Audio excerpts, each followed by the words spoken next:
अस्सलामु अलैकुम वरहमतुल्लाहि वबरकातुहू। मुअज़्ज़ज़ सामीईन व नाज़रीन, उम्मीद करता हूँ कि आप सब खैरियत से होंगे। देखिए, आज दोस्तों ने ये बार बार मसला पूछा है कि माह रमज़ान के अंदर फ़ितराना अदा किया जाता है, तो हमें बिलखुसूस गंदम के हवाले से बताएं कि फ़ितराना गंदम का कितना दिया जाए, कितना वज़न हो गंदम का हम फ़ितराना दें।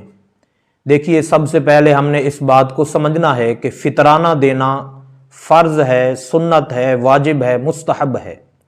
याद रखें, फ़ितराना अदा करना ये वाजिब है।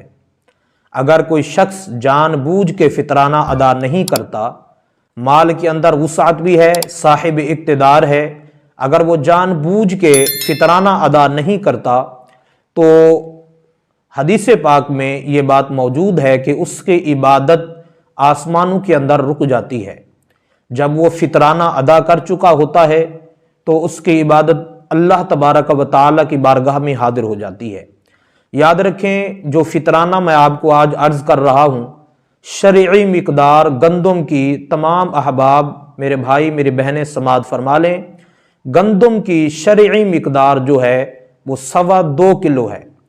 मतलब 2 किलो और 1 पाव ये गंदम में से वज़न बनता है। जो आप गंदम में से हिस्सा निकाल कर इस वज़न के बराबर आप निकालेंगे, फिर किसी शख्स को, किसी औरत को, बुज़ुर्ग को ये फ़ितराना अदा करेंगे। ये गंदम की शरई मिकदार है जो मैंने आपको अर्ज़ की। बाकी आप गंदम के अलावा और भी चीज़ें अदा कर सकते हैं। आप पैसा भी दे सकते हैं, जौ दे सकते हैं, आप इसके अलावा काफ़ी चीज़ें हैं जो फ़ितराने के अंदर आप अदा कर सकते हैं। लेकिन बिलखुसूस आटा देना, गंदम देना, पैसे देना, ये ज़्यादा अफजल है और इसी की ज़्यादा ज़रूरत होती है। मैं समझता हूँ कि आप मेरी बात समझ गए होंगे और मुझे रखिएगा अपनी दुआओं में याद। अस्सलामु अलैकुम वरहमतुल्लाहि वबरकातुहू।